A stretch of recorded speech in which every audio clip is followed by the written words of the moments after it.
Seja muito bem-vindo a mais um vídeo aqui do canal, tá certo? Hoje nós estamos de cenário novo. Pra falar a verdade, eu já gravei a segunda metade desse vídeo nesse cenário, e aí eu disse, não, tem que gravar a primeira metade também, porque tá muito melhor iluminado, muito mais bonito.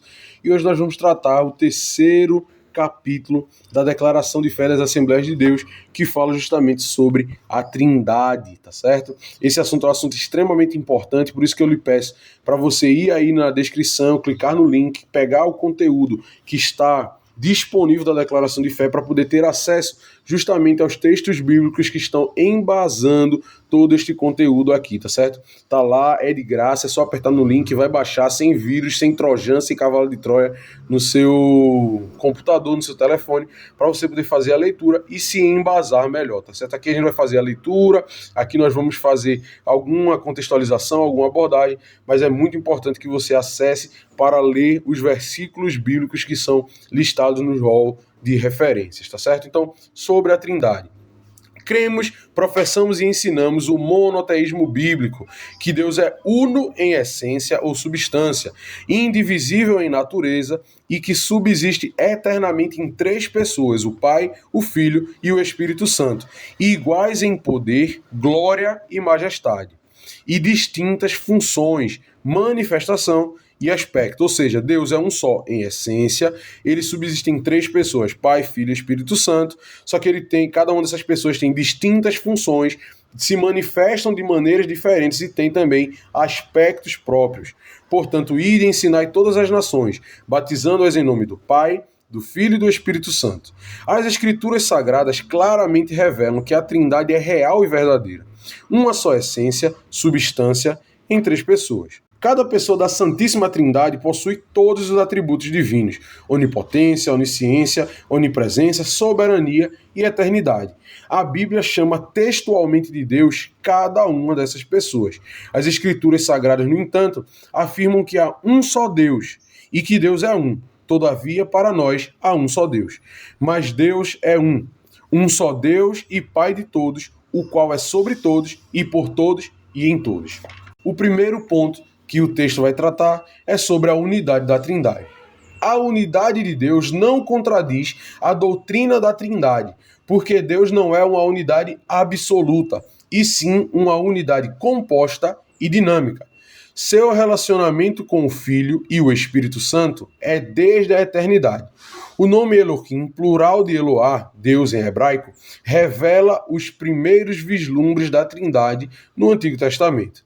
É o nome que aparece na declaração: no princípio criou Deus os céus e a terra. O verbo criou está no singular e o sujeito Elohim, Deus, está no plural, o que revela uma pluralidade na deidade. Além disso, o monoteísmo do Antigo Testamento não é absoluto e permite a pluralidade na unidade. E disse Deus: façamos o homem à nossa imagem, conforme a nossa semelhança. Então disse o Senhor Deus: eis que o homem é como um de nós.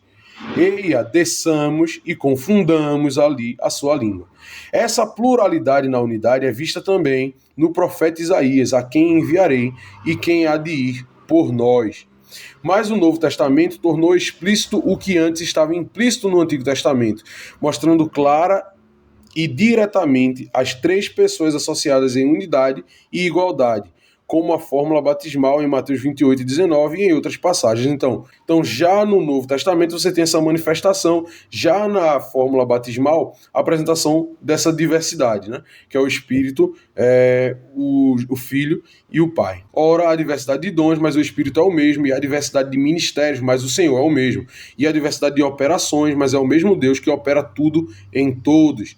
E na bênção apostólica nós também vamos ver essa pluralidade, a graça do Senhor Jesus Cristo e o amor de Deus e a comunhão do Espírito Santo seja com todos vós. Amém. Essa unidade de natureza reaparece mais adiante. Há um só corpo e um só Espírito, como também foste chamados, em uma só esperança de vossa vocação. Um só Senhor, uma só fé, um só batismo. Um só Deus e Pai de todos, o qual é sobre todos e por todos e em todos. É também vista na obra da redenção, eleitos segundo a presciência de Deus Pai, em santificação do Espírito, para a obediência à aspersão do sangue de Jesus Cristo. Graça e paz vos sejam multiplicadas. Assim, o que estava implícito no Antigo Testamento é revelado explicitamente no Novo Testamento e fica confirmado que a pluralidade na divindade é tríplice. Ela poderia ser dupla, poderia ser quádrupla, poderia ser quíntupla, mas através dos textos do Novo Testamento nós chegamos ao conhecimento de que ela é uma pluralidade tríplice, como Jesus deixou claro ao ordenar o batismo em nome do Pai e do Filho e do Espírito Santo. Segundo ponto, negação ao unicismo, unitarismo e triteísmo. Negamos o unicismo sabelianista e moderno, ou seja, que o Pai e o Filho e o Espírito Santo sejam três modos de uma mesma pessoa divina, porque está escrito que as três pessoas são distintas. Negamos também o unitarismo, pois essa doutrina afirma que somente o Pai é Deus, negando assim a divindade do Filho e do Espírito Santo, ao passo que as Escrituras Sagradas ensinam a divindade do Filho e do Espírito Santo. Esse trecho aqui deixa bem claro porque é necessário que você pegue o material e vá ler as referências bíblicas, tá certo? Porque ele vai dando aqui um versículo, um ou mais versículos para cada um desses pontos, cada uma dessas afirmações que ele está fazendo, conforme baseado em versículos bíblicos. Então vamos lá. Também negamos o triteísmo, ou seja, que existam três deuses separados, pois a Bíblia revela a existência de um único Deus verdadeiro. Há um só Deus e que não há outro além dele. Marcos, capítulo 12, versículo 32. Abre aspas, todavia para nós há um só Deus, conforme 1 Coríntios 8:6. Essa doutrina monoteísta tem implicação para a salvação. Abre aspas. E a vida eterna é esta, que conheçam a ti só, por único Deus verdadeiro, e a Jesus Cristo, a quem enviaste. João 17:3. Cremos que a doutrina da Santíssima Trindade é uma verdade bíblica conforme definida no credo de Atanásio. A fé universal é esta, que adoremos um Deus em trindade e trindade em unidade. Não confundimos as pessoas, nem separamos as substâncias. Depois ele vai falar ali, mais especificamente nos próximos pontos, essa questão da pessoa e da substância, tá certo? Os triteístas acreditam em mais de um Deus. Os unicistas confundem as pessoas. E os unitaristas separam a substância. Então é importante entender. Há um só Deus, uma só substância e três pessoas diferentes. Então, cada uma dessas doutrinas errôneas, ela vai fazer ali uma deturpação de cada um desses pontos. Um vai dizer que existem três deuses, né? O outro vai dizer que existem substâncias diferentes e outro que existem essências diferentes. Se eu não me engano, cadê? Substância e pessoas, né? Pessoas iguais, vai fazer toda essa confusão com esses três pontos que é Deus, substância e pessoas. Essas são crenças inadequadas que estão em desacordo com a fé cristã bíblica e histórica, razão pela qual nós as rejeitamos. Há um só Deus, que subsistem três pessoas distintas, definidas e identificadas com a mesma natureza divina. Terceiro tópico, terceiro ponto, a função das três pessoas da Trindade. É importante entender isso aí, porque nas funções aqui há a diferenciação das pessoas, né? É possível um membro da Trindade subordinar-se voluntariamente a um ou aos dois outros membros, mas isso não significa ser inferior em essência. A essência dos três é a mesma, que na verdade é uma essência, é um Deus. Há uma absoluta igualdade dentro da Trindade e nenhuma das três pessoas está sujeita por natureza à outra, como se houvesse uma hierarquia divina. Existe sim uma distinção de serviço. O Pai possui a mesma essência divina das demais pessoas da Trindade. O Filho é gerado do Pai e o Espírito Santo procede do Pai e do Filho. É importante, novamente, você pegar o material, ler os versículos bíblicos que estão embasando essas afirmações para que você tenha na sua cabeça mais claramente o que é que está querendo ser dito aqui. A paternidade é o papel da primeira pessoa da Trindade, que opera por meio do Filho e por meio do Espírito Santo.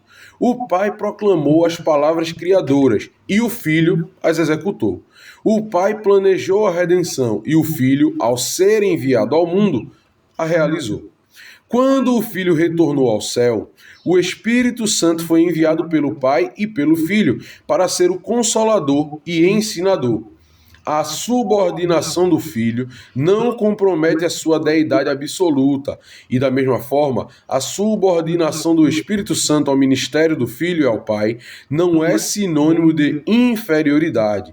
Quando o Senhor Jesus disse: "O Pai é maior do que eu, pois ele fez-se servo", como consequência da encarnação, não quis dizer com essa declaração que se tornou em substância menor que o Pai, e sim que se subordinou funcionalmente à vontade do Pai. Abre aspas, porque não busco a minha vontade, mas a vontade do Pai que me enviou. Porque eu desci do céu não para fazer a minha vontade, mas a vontade daquele que me enviou. Então disse: "Eis, aqui venho para fazer, ó Deus, a tua vontade." A submissão do Filho foi uma condição voluntária para o seu messiado. Também o mesmo Filho se sujeitará àquele que todas as coisas lhe sujeitou, para que Deus seja tudo em todos. Isso não compromete a deidade absoluta do Filho, porque nele habita corporalmente toda a plenitude da divindade, nem a igualdade de essência e de substância das três pessoas. Então, os três são Deus, os três têm a mesma essência, os três são formados pela mesma substância, os três são um. Essa é a dificuldade de entender a Trindade, essa é a complexidade de entender a Trindade. Como é que você explica, como é que você mesmo compreende que existe um Deus, mas que é formado por três pessoas que são da mesma essência, da mesma substância, mas que eles têm personalidades e funções diferentes, que eles têm, não vou nem falar personalidade, né? Mas eles têm ali. É difícil você trazer isso para a humanidade, né? Para a gente. Mas eles têm unidade, eles pensam por eles têm ali, cada um, digamos, a sua maneira. Vou falar desse jeito porque eu não quero me comprometer, né? Desse ponto de vista, eles têm a sua maneira, mas ainda assim eles são a mesma pessoa e são a mesma divindade. A mesma pessoa não, a heresia. São a mesma divindade. Eles não são três deuses, eles não são um Deus que está se perfazendo de outros. Não, eles são os três, um Deus. Quarto ponto. O Pai é Deus. O Pai já é identificado como Deus com abundante frequência nas Escrituras, porque a este o Pai Deus o selou. João 6:27. E por Deus Pai, da parte de Deus Pai, Gálatas 1, versículo 1 e versículo 3. Né? O Pai possui a mesma essência divina das demais pessoas da Trindade. Isso está mais que evidente na fórmula batismal, em nome do Pai e do Filho e do Espírito Santo. Vamos lá para o quinto ponto, né? O Filho de Deus. Ninguém tem dúvida de que alguém aí seja Deus e que, naturalmente, seja o que leva o nome de Deus, né? O Pai. Mas aí ele vai trazer agora dois pontos maiores, para falar justamente sobre a divindade do Filho e para falar sobre a divindade do Espírito Santo. Quinto ponto, o Filho é Deus. O Senhor Jesus Cristo é, desde a eternidade, o único Filho de Deus e possui a mesma natureza do Pai, como afirmam os credos, consubstancial com o Pai, em grego, homousion tu patri, que significa da mesma substância com o Pai, qualifica a unidade de essência do Pai e do Filho. Então esse termo aí, homousion tu patri, qualifica a unidade de essência do Pai e do Filho. Jesus disse: "Eu e o Pai somos um." Ele é a segunda pessoa da Trindade e que foi enviado pelo Pai ao mundo, Jesus, né? Ensinamos que o Filho se fez carne, possuindo agora duas naturezas, a divina e a humana, sendo verdadeiro Deus e verdadeiro homem. Acreditamos em sua concepção sem pecado no ventre da Virgem Maria.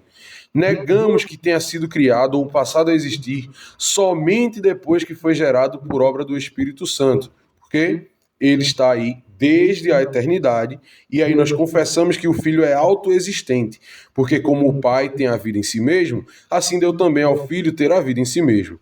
Disse-lhe Jesus: em verdade vos digo, que antes que Abraão existisse, eu sou. E eterno, então ele é autoexistente, ele é eterno, que voluntariamente se sujeita ao Pai. Cremos também que, em obediência ao plano do Pai, morreu e ressuscitou para que o mundo fosse salvo.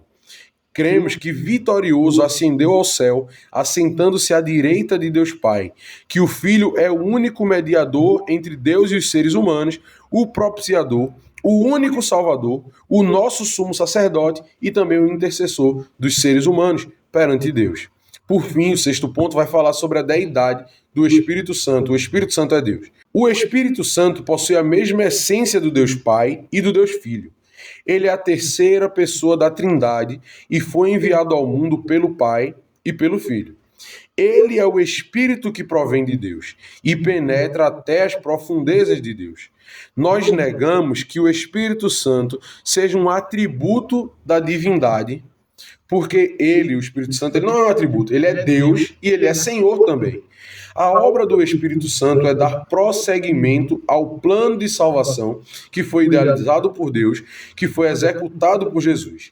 Nós ensinamos que o Espírito Santo possui o papel de regenerar, purificar e santificar o homem e a mulher, e que é ele que convence o mundo do pecado, da justiça e do juízo. Quem concede a segurança da redenção e capacita o salvo para o serviço cristão, que guia, dirige e conduz o povo de Deus.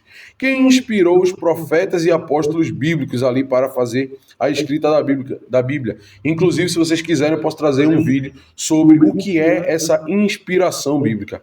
Ele, o Espírito Santo, é quem reparte os dons espirituais e produz nas pessoas as virtudes que refletem o caráter de Deus, que nós conhecemos como fruto do Espírito. O amor, o gozo, paz, longanimidade, benignidade, bondade, fé, mansidão, temperança. Então, o capítulo de número 3, que fala sobre a Trindade, afirma que Deus, Jesus e o Espírito Santo são Deus.